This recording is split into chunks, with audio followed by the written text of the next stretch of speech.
Shabbat Shalom mais uma vez, você que está nos assistindo, você que está aqui na Har Tzion.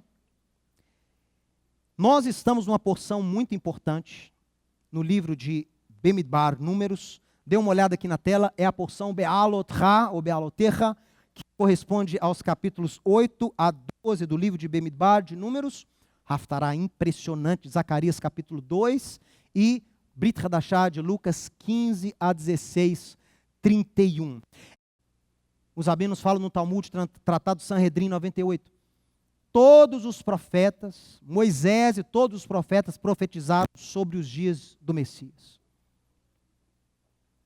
Então nós temos na Torá o Messias revelado em cada capítulo, incluindo o primeiro capítulo dessa paraxá, capítulo 8. E lá você vai ver que os primeiros versos dizem assim, acompanha aqui comigo, ó.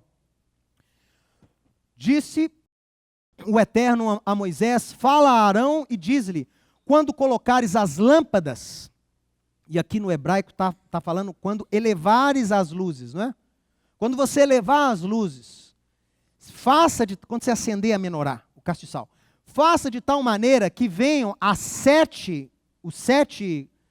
hastes, a alumiar de frente à menorá. Porque ele diz, El mul pnei a menorá, ou seja, cada haste tem que iluminar para o centro da menorá. A haste do meio era a principal. O objetivo da menorá não era iluminar o santo lugar, mas sim iluminar a haste do meio. E Arão fez assim, e colocou as lâmpadas para que alumiassem de frente do candelabro, ou seja, no centro do candelabro, como o Senhor ordenara a Moisés. Então coloquei para você aqui uma imagem, essa imagem até do Instituto do Templo, lá em Jerusalém. Ela mostra uma simulação aqui, um desenho, de como que era o acendimento da menorá. Ali não está dando para ver não, mas você tem a haste do meio, de onde saem os outros 6 braços, e cada braço em sua ponta havia um anteparo, e esse anteparo ficava, os do lado esquerdo, ele ficava do lado esquerdo, o anteparo dos braços do lado direito ficava do lado direito do pavio, ou seja, conduzindo a luz, direcionando a luz para a haste central. Viu? Então era algo muito bonito. E tanto a menorá quanto o ato de acender-se a menorá nos ensina muitas coisas. E muitos sábios de Israel se concentraram e escreveram verdadeiros tratados em relação a só esses primeiros versos do capítulo 8. Eu quero explorar isso com você um pouquinho nesta manhã. Olha só, a menorá, ela representa o povo de Deus. A congregação dos santos, você pode chamar de sinagoga, você pode chamar de carral, você pode chamar de igreja, você pode chamar de eclésia, é o povo de Deus. A menorá simboliza o povo de Deus. Nossa função, então, se nós somos menorá, nossa função é resplandecer a luz de Deus ao nosso redor. Mas quem é a luz de Deus? Quem é a luz que você tem que brilhar? De onde vem essa luz?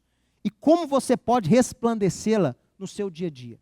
Preste atenção aqui na introdução do Evangelho de Yohanan, João, a midrash fantástica que João faz a respeito do Messias. Olha só. Leia ali comigo, olha. Todas as coisas foram feitas por intermédio dele, do Messias. Ele está falando do Messias. E sem ele, nada do que foi feito se fez. Todo judeu concorda com isso aqui. Por quê? Os rabinos falam. Israel, o mundo, o universo foi feito para o Messias. O universo todo foi feito para o Messias. E Israel, ou o povo de Deus, para ser a noiva desse Messias. Então João concorda. Todas as coisas foram feitas por intermédio dele, e sem ele nada do que foi feito se fez. A vida estava nele, e a vida era a luz dos homens. A luz resplandece nas trevas, e as trevas não prevaleceram contra a luz. Houve um homem enviado por Deus, cujo nome era Yohanan, João.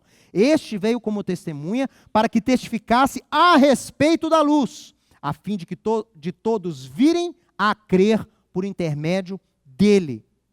Ele não era a luz, João não era a luz, mas veio para testificar da luz, a saber, a luz verdadeira, que vinda ao mundo ilumina todo o homem.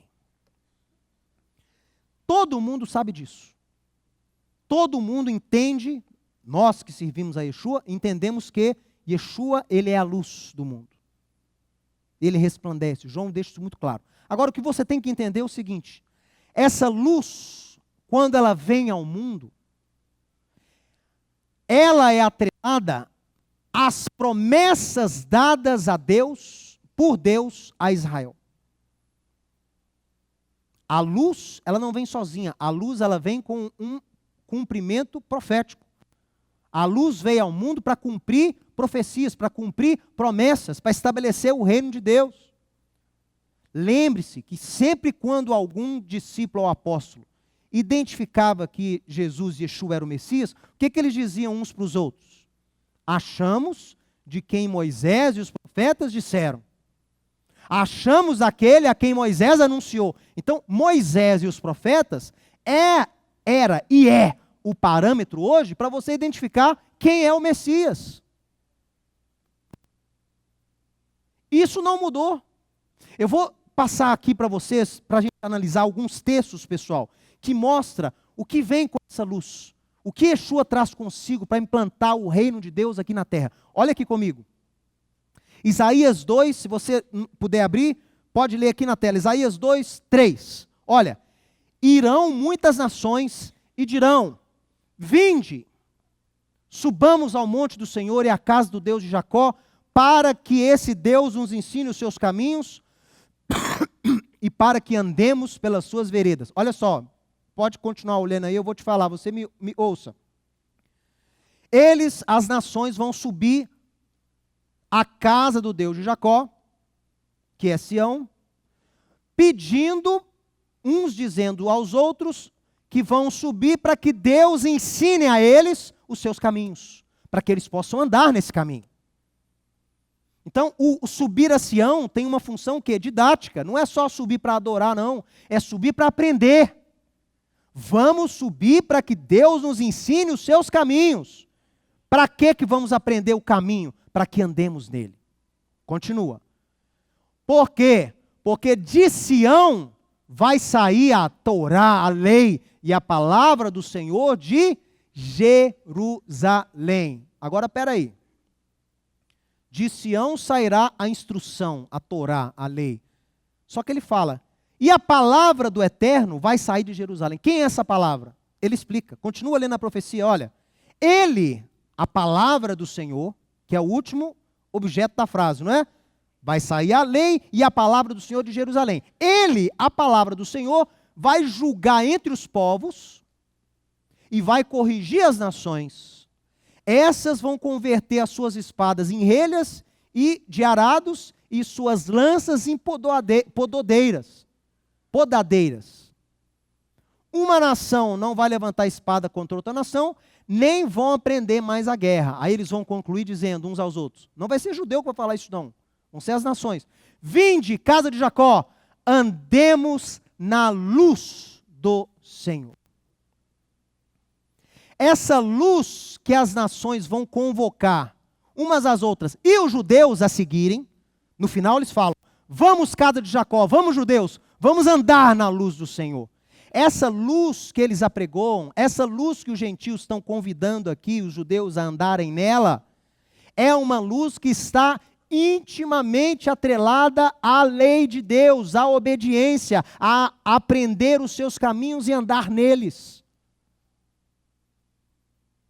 A luz de Deus está atrelada com a lei de Deus. Essa profecia é fantástica, a gente explora muito superficialmente esse texto de Isaías 2.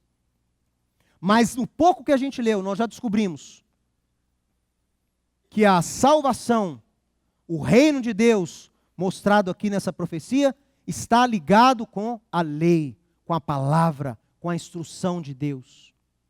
De Sião sairá a lei, é o que a gente canta aqui todo sábado. De Sião sairá a lei. Eu estou ensinando para você desde Belo Horizonte, mas eu faço aqui todo sábado algo que me aponta para Sião, que é de lá que eu quero ensinar a lei para o mundo. É de lá que a lei tem que sair para abençoar as nações. Não é do Sinai, é do Sião. Olha só, ainda em Isaías, agora no capítulo 42, você conhece esse texto, olha. Eu, o Eterno, te chamei em justiça. Eu vou te tomar pela mão e te guardarei, e te farei mediador da aliança com o povo, e vou te fazer luz para os gentios, pessoal. Preste atenção nisso. Luz para os gentios. A luz, ela tem duas funções, tem várias funções, mas nessas profecias eu vejo duas muito claras. Número 1, espantar as trevas. Quer acabar com as trevas? Acenda a luz. Número 2, mostrar o caminho. Ser seguido. A luz mostra, delimita, aponta. Davi escreve: lâmpada para os meus pés é a tua Torá, a tua lei. Ela é luz para o meu caminho. A luz espanta as trevas e a luz mostra o caminho a ser seguido. Aqui está falando do Messias. Ele vai ser mediador da aliança de Deus com o povo. E ele servirá para luz para os gentios. Só para salvar os gentios? Não. Isso é o início. E depois, o que a luz vai fazer? Mostrar aos gentios os caminhos de Deus. Mostrar aos gentios como eles podem agradar a Deus. Mostrar aos gentios como um servo de Deus vive, se porta, fala, se veste. Isso é a missão da luz. Essa é a missão de Yeshua. Olha só.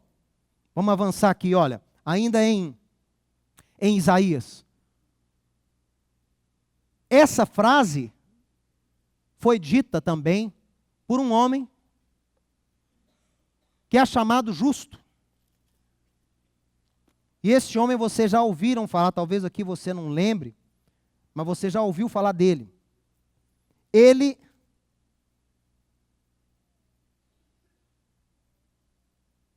foi chamado na Bíblia, no Evangelho de Lucas, no capítulo 2, verso 25, esse homem foi chamado de justo.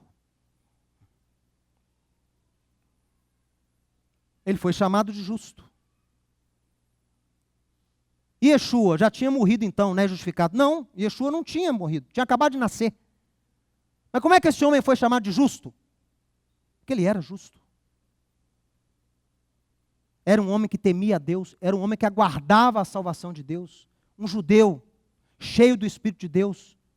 Não, mas Jesus, o Pentecoste não tinha acontecido, como é que ele foi? Ele era cheio do Espírito de Deus. Quem disse que só tinha Espírito Santo antes de Pentecostes? Quem é que ungiu o profeta para profetizar? Quem ungiu Davi para escrever os salmos? Quem ungiu Simeão? Simeão, para apresentar o bebê Yeshua. E lá no templo ele levanta aquele bebê e diz: Senhor, agora sim eu posso me despedir dessa vida em paz, porque os meus olhos já viram a tua salvação. Aí ele cita Isaías: luz para a revelação aos gentios. Isaías 42, 6. E glória para o teu povo Israel.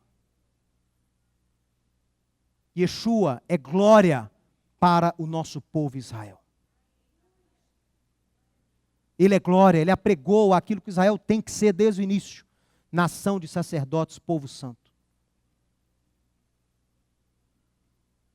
Eu fui requisitado há alguns dias a gravar um vídeo para uns amigos americanos. E esse vídeo dizia: você tem que falar para você o que é esperança de Israel. O que é a esperança de Israel? Se você quiser se inspirar, tem aqui alguns vídeos. E aí, eu vi lá alguns vídeos. E todo mundo falando: a esperança de Israel é Cristo. Jesus é a esperança de Israel. Jesus é a esperança... Tá, eu concordo 100%. A esperança de Israel é, a Bíblia diz isso, é Yeshua, é o Messias. Só que com o Messias vem o quê? Vem algo que o judeu espera cumprir há milhares de anos. Eu dizia nesse vídeo: esperança de Israel para mim é o que todo judeu espera e aguarda. É o que todo judeu verdadeiro luta para ser, para cumprir as palavras dadas ao nosso patriarca Abraão: em ti serão benditas todas as famílias da terra. Essa que é a esperança de Israel, é ser bênção para as nações, é ser luz para as nações. Esperança de Israel É o que os apóstolos disseram, citaram lá em Atos capítulo 15, que o profeta Amós diz: eu terei misericórdia do meu povo, e nos últimos dias levantarei, restaurarei o tabernáculo caído de Davi, para que eles, Israel, possam alcançar o restante das nações. Isso para mim é a esperança de Israel. É Israel cumprindo a sua missão profética, sacerdotal novamente. E quem é que vai fazer Israel cumprir essa missão? Yeshua. Ele capacita o judeu para ser bênção para as famílias da terra. Ele capacita Israel para poder atrair novamente as nações a Deus. É Ele. Atendei-me, povo meu, escutai-me, nação minha, porque de mim sairá a Torá. Olha aí de novo a Torá, gente. Luz atrelada à Torá. Luz atrelada à Torá. De novo, meu povo, de mim sairá a Torá, e o meu juízo será como luz dos povos. Mais uma vez, a luz vem com a Torá. Isaías fala, luz dos povos, o meu juízo, a mishpat, vai ser luz dos povos. Minha justiça vai ser luz dos povos. Malaquias capítulo 4 anuncia a vinda de quem? Shemesh Tzedek, sol da justiça. O sol da justiça vai brilhar sobre vocês. Atentai, meu povo. Deus está falando hoje com você, hoje com a igreja. Atentai, meu povo, de mim sai a lei. A lei é coisa de judeu. A lei é coisa do Antigo Testamento. A lei é isso, a lei é aquilo. Deus está falando, atentai, porque de mim sai a lei. A boca fala do que o coração está cheio. Essas leis foram faladas por Deus e refletem o que está dentro dele, a sua natureza, a sua essência. Olha, aí Yeshua lá em Mateus 5 diz, que é um capítulo que fala sobre a Torá.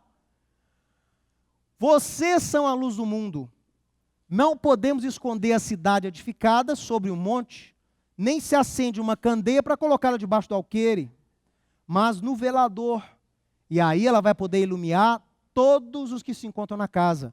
Da mesma forma, tem que brilhar a vossa luz diante dos homens, para que eles vejam as vossas boas... Gente, de novo, quem tem ouvidos para ouvir, ouça. De novo, a luz atrelada à obediência. Olha aqui. Tem que brilhar a vossa luz, tem que resplandecer sobre os homens, para que eles vejam as vossas boas obras e glorifiquem ao vosso Pai que está no céu. Aí ele continua, é o mesmo ensino. Por isso, não pensem que eu vim cancelar a lei ou os profetas. Eu não vim revogar, terminar, acabar. Eu vim cumpri-los, porque em verdade vos digo que até que o céu e terra passem, nenhum i, nenhum tio da lei jamais vai passar até que tudo se cumpra. Por que Yeshua disse isso aqui, pessoal? Porque é impossível você andar em boas obras sem a lei de Deus.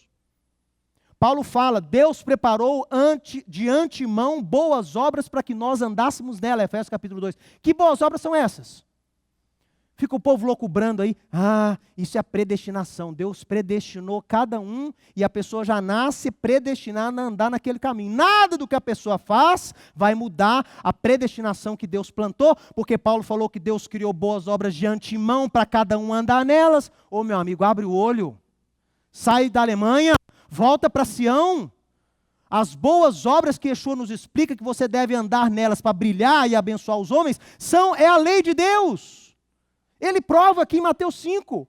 Por isso, não achem vocês que eu vim anular a lei, porque vocês vão precisar dela para que vocês andem em boas obras. E aí, andando em obediência e boas obras, a luz de vocês vai resplandecer e abençoar aos homens. Não existe luz sem Torá, não existe Yeshua, Jesus, sem lei. Ele mesmo disse, não fui eu. Mas Paulo diz, Paulo nunca seria contra o seu mestre. Paulo não pode ser contra o mestre. Se o mestre diz que não veio anular, Paulo jamais vai escrever que Jesus anulou a lei. Ah, mas está escrito. Você acha que está escrito isso. Você que não está entendendo o apóstolo Paulo. É necessário ler Paulo no seu contexto original. Porque do jeito que eles leem Paulo hoje, Paulo foi transformado num rebelde em relação ao seu mestre. O mestre fala que não veio anular, que a lei não vai passar até que passe céus e terra, e o discípulo vai e fala que anulou, que Cristo vos resgatou da maldição da lei, e você acha que isso é a lei de Deus. Só para você que está me escutando e não entendeu o que eu disse, quando Paulo fala em Gálatas que Cristo nos resgatou da maldição da lei, ele está querendo dizer, Yeshua resgatou você da maldição que está contida na lei para quem não guardasse a lei. Tanto é que ele fala, Deus perdoou os pecados que vocês tinham de antemão. Deus rasgou essa dívida que era contra vocês, Colossenses 2, na cruz. A maldição que a lei prescreve, maldito todo aquele que amaldiçoar pai e mãe, maldito aquele que adulterar, maldito aquele que idolatrar, que se ajoelhar diante de um pedaço de pedra, pau. Você estava sob maldição quando você não conhecia a Cristo. Quando você aceitou a mensagem do Evangelho, Yeshua fez com que toda aquela maldição que você carregava até então, fosse o quê? Você foi liberto daquilo. Para quê? Para que a partir de agora você possa andar em boas obras. A partir de agora você vai entender o que agrada a Deus, como eu devo me portar, como é que eu faço agora, como é que é uma vida de casado segundo a lei de Deus, como é que eu crio meus filhos segundo a lei de Deus, como é que eu me relaciono com as pessoas segundo a lei de Deus, como é que eu trato o meu cônjuge segundo a lei de Deus, como é que eu trato os meus pais segundo a lei de Deus. Agora você vai começar a aprender para que você possa andar em boas obras. Olha aqui. Deixa eu falar uma coisa para vocês. A luz é atrelada à Torá. Yeshua é atrelado à necessidade de andar em boas obras. Nós temos a obrigação de andar em boas obras. Ah, mas obra não salva. É lógico que não salva. Se você foi salvo, você não andava em boa obra nenhuma, você nem sabia que era Torá, nem sabia que era Deus. Mas uma vez salvo, Deus requer de você andar em santidade. É lei espiritual. Você tem que andar em santidade. Tem que buscar a santidade. Sede santos porque eu sou santo. Como que você busca a santidade? Obedecendo a Deus. E eu vou ler um texto para vocês aqui que eu já li, e muita gente fica de cabelo em pé, muito pastor fica todo arrepiado, porque vai contra aquilo que você aprendeu. E eu vou ler esse texto aqui para te ensinar, para chamar a sua atenção em relação à importância da obediência, pessoal.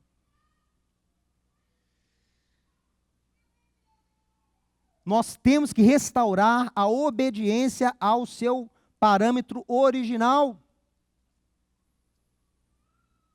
Minimizamos a importância de se obedecer à palavra de Deus, de se obedecer à lei de Deus.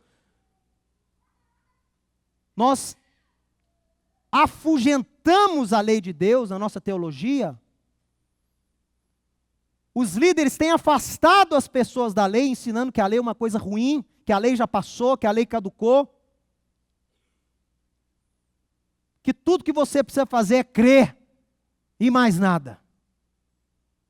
Sim, somos salvos 100% pela misericórdia de Deus, mas uma vez salvos, tem sim a necessidade de andar, porque Yeshua fala, quem me ama é o que guarda os meus mandamentos, não é só o que crê em mim, é o que guarda os meus mandamentos.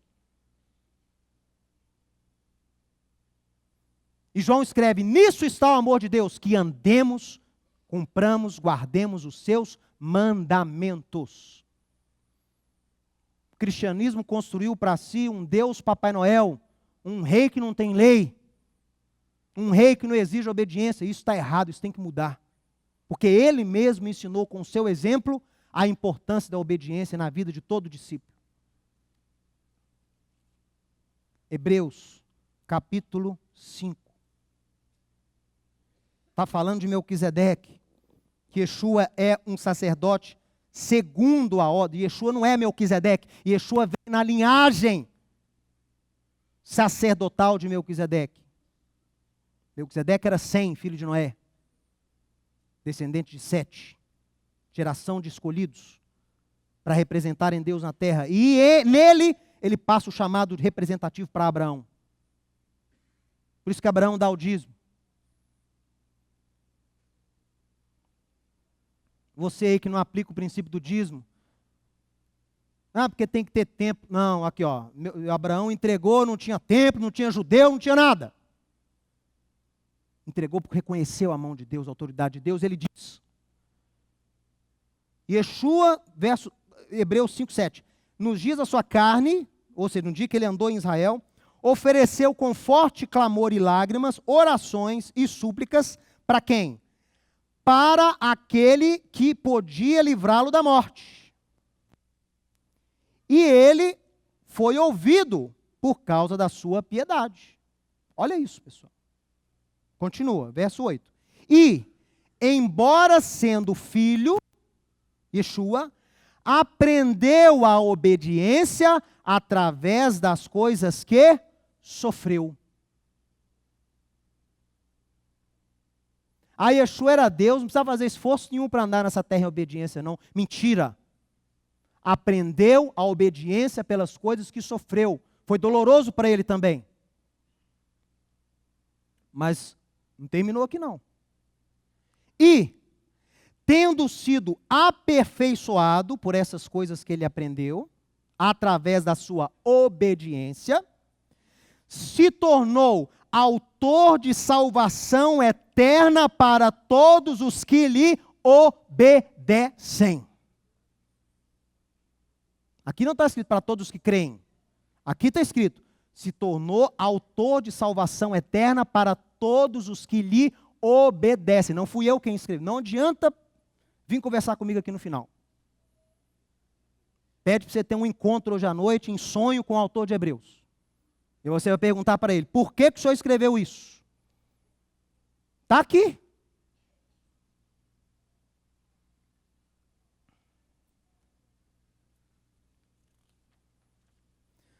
A menorá resplandece a luz de Deus, que é Yeshua.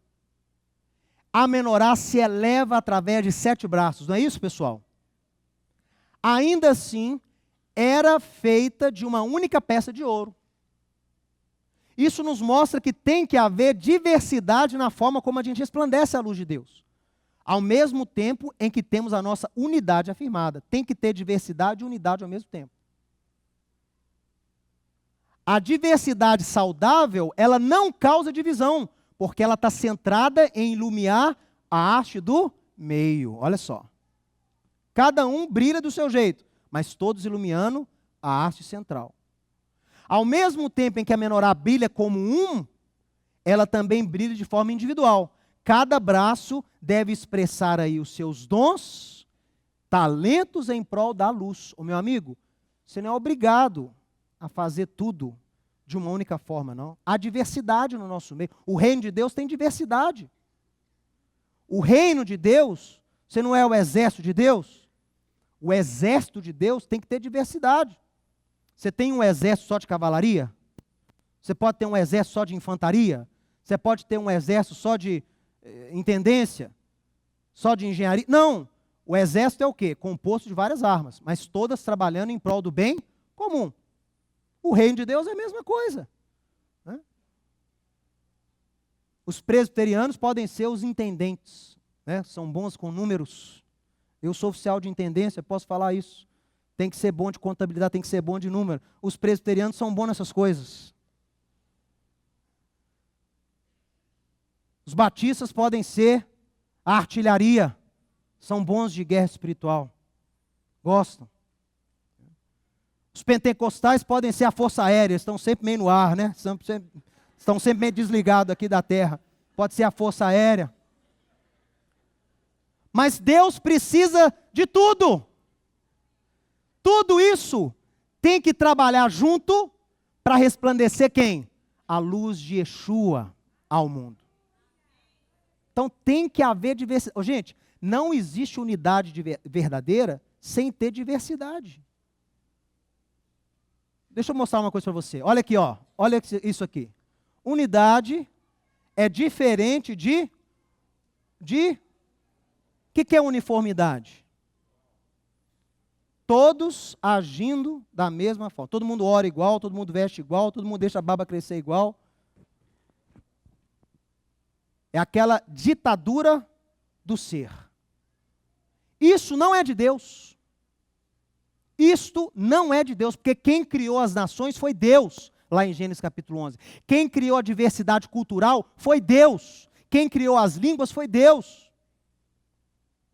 E Ele quer agregar cada nação trazendo a sua cultura, cada nação trazendo a sua forma de adorar, cada nação com o seu dom, voltando a Deus, adorando ao único Deus novamente, através de Yeshua. Deus é um Deus multicultural. É claro que aqueles aspectos da nossa cultura que vão contra a lei de Deus, você tem que rejeitar. Ah, porque é cultural, eu estou nessa. Não, você não está nessa não. Você sabe avaliar, você sabe julgar as coisas através da palavra de Deus. Toda cultura que fere aspectos da palavra de Deus, eu sou obrigado a rejeitar, você não pode aceitar. Aí tem que ter uma transculturalidade. Você tem que adaptar a sua cultura para a palavra de Deus. Viu? Mas olha só. O Rabino Shaul explica mais sobre essa variedade lá em Coríntios capítulo 12. Não dá tempo aqui da gente ler, pessoal. Mas Paulo dá uma aula para nós em relação à diversidade. E que essa diversidade é boa. Nem todo mundo pode ser braço, nem todo mundo pode ser mão, nem todo mundo pode ser perna. Nós temos que trabalhar para o cabeça. O cabeça é um só. O cabeça é um só. Temos que trabalhar, cada um no seu chamado. É por isso que eu não tenho filial. Vocês entendem? Olha aqui, vamos chamar a coisa aqui para nós. Por que muita gente escreve para a gente, né? Todo dia praticamente. Ah, abre uma filial aqui em Rio de Janeiro. Abre uma filial aqui em São Paulo. Abre uma filial aqui em Goiânia. Abre uma filial aqui não sei o quê. Gente, como assim filial? Se cada congregação é um organismo independente. Cada líder, quando é chamado, tem uma vocação, tem uma ênfase de trabalho. Eu aqui na Rádio Sion tenho um chamado, uma vocação muito específico com meu pai. Eu e meu pai somos um nesse chamado. Mas uma congregação que é aberta com pessoas que creem na mesma coisa, nas mesmas coisas que eu, não necessariamente tem que seguir o formato da Rádio Sion.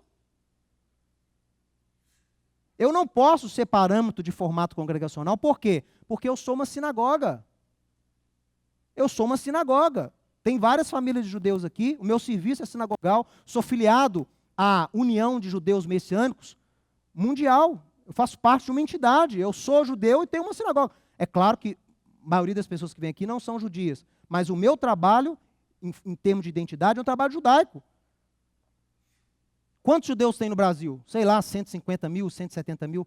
Como é que eu vou ter um parâmetro de sinagoga para uma maioria que não é judeu? Está errado. Se você... A primeira coisa, eu abri aqui, Rabino Mateus, eu estou acompanhando o Ensinando Sião, eu sou pastor de uma igreja aqui, eu já mudei a igreja, agora eu vou deixar de chamar a igreja Jesus para todas as nações e vou passar a chamar Sinagoga Judaico-Messiânica Beit Shalom. Ô, irmão, não faça isso. Mas por que não? Tem judeu aí? Não tem. Então como é que você vai chamar a sinagoga? Não tem judeu? Não pode chamar judaico-messiânica. Chama congregação. Qual o problema de Jesus? Como é que eu falei? Jesus, Rei das Nações, não sei. Qual o problema desse nome? Não tem problema nenhum. Porque agora tem que ter nome hebraico para ser reconhecido por Deus? Vocês entendem, irmão, o perigo de eu plantar uma uniformidade no reino? Eu não faço. Um dia eu estou com barba, outro dia eu estou sem barba, outro dia eu estou com barba. Por quê? Para as pessoas não imitarem. Porque as pessoas tendem a achar que é o quê? As pessoas gostam disso, para falar a verdade. O ser humano tem necessidade disso. Então, nós que estamos à frente temos que cortar. Você corta na hora. Acha que a gente é meio... né? As pessoas têm essa síndrome de celebridade. Por que existe celebridade? Porque tem gente que segue. As pessoas acham que o outro é muito melhor, que o outro está num patamar mais elevado. Tá nada, meu irmão. É homem como você, vai no banheiro igual você.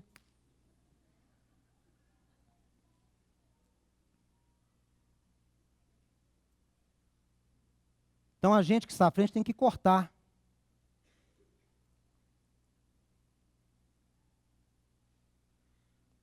Qual Pedro? Pedro chegou na casa de Cornélio lá, o pessoal já foi ajoelhando. O que ele falou?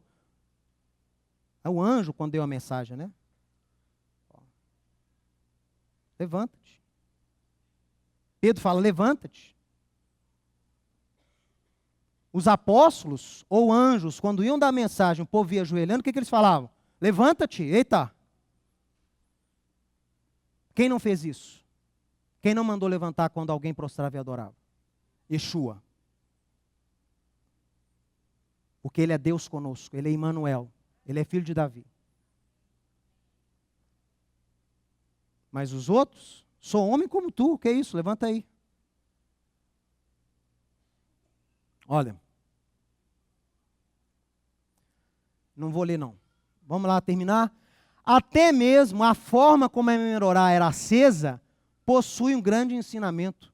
A Torá declara, quando elevares as lâmpadas, não é isso? Beal ou terra, quando você subir a lâmpada, os rabinos explicam que o sacerdote deveria aplicar a chama no pavio até que o pavio conseguisse brilhar por si só. Aí eles têm uma analogia, o Rashi, que escreveu muito bem sobre isso, no seu comentário da Torá. Ele diz o seguinte, toda pessoa é potencialmente uma lâmpada, mas para isso, para ser realmente uma lâmpada, para sair do potencial e virar realidade, ela tem que saber, ela tem que perceber o seu potencial e trabalhar até que a sua chama consiga brilhar por si só. Ô pessoal, isso aqui é um segredo. Porque hoje, o que a gente vê muito, são líderes criando discípulos dependentes.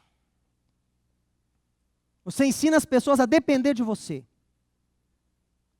O único que nós temos que depender dele é Yeshua. A sua vida de fé não deve depender nem de pastor e nem de milagre.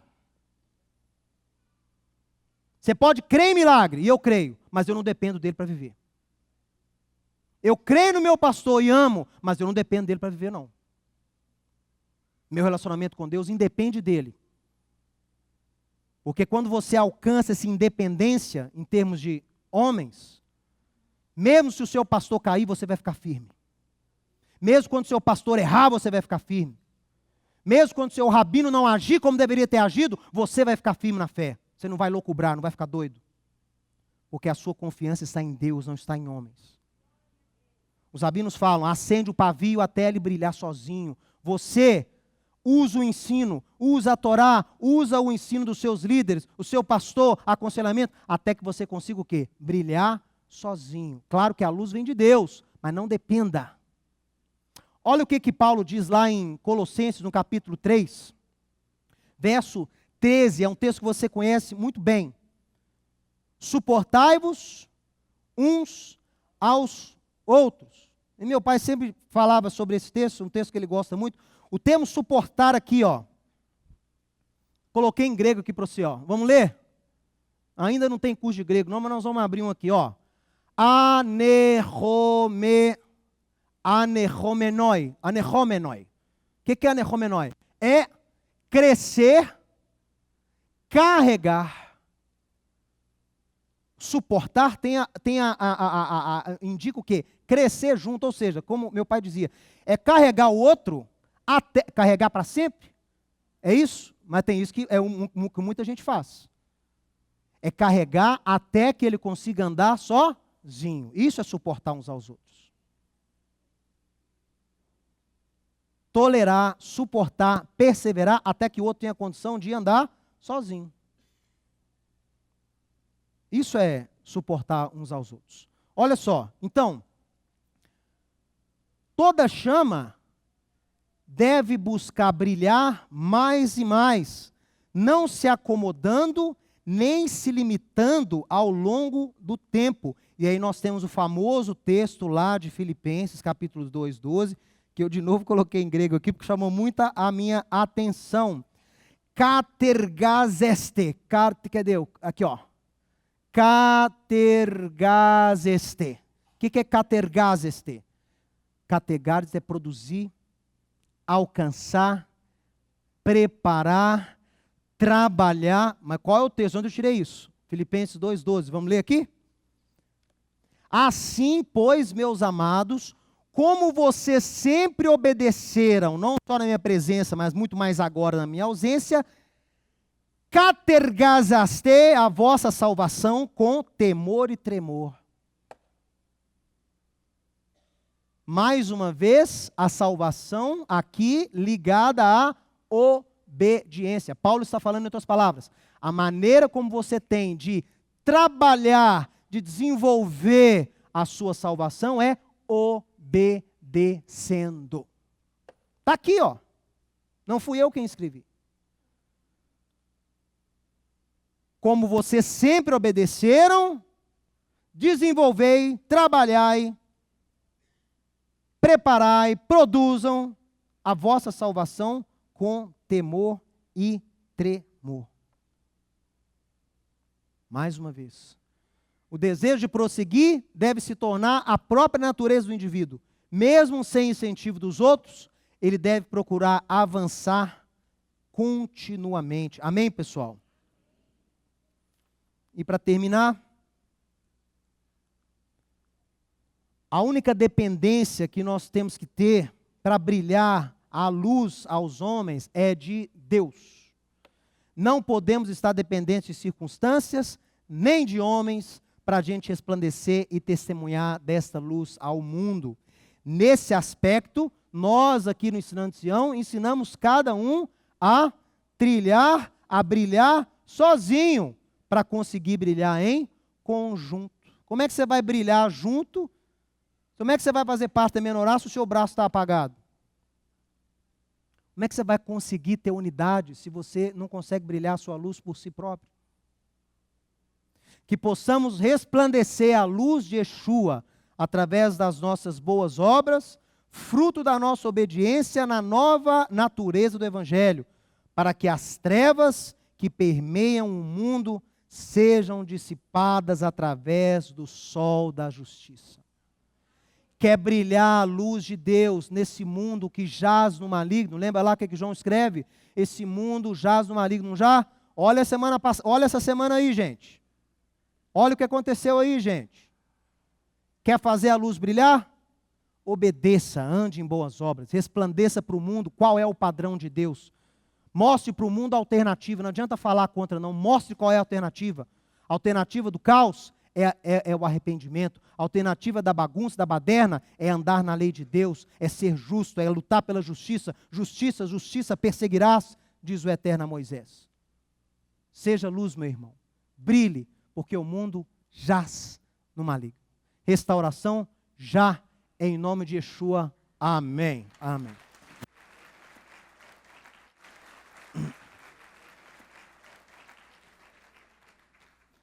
Se você gostou e foi abençoado com esse estudo, inscreva-se em nosso canal do YouTube. Considere também ser um mantenedor do trabalho do Ensinando de Sião no Brasil, Israel e no mundo. Doações e contribuições podem ser feitas através do link na descrição desse vídeo. Um grande abraço e shalom, shalom.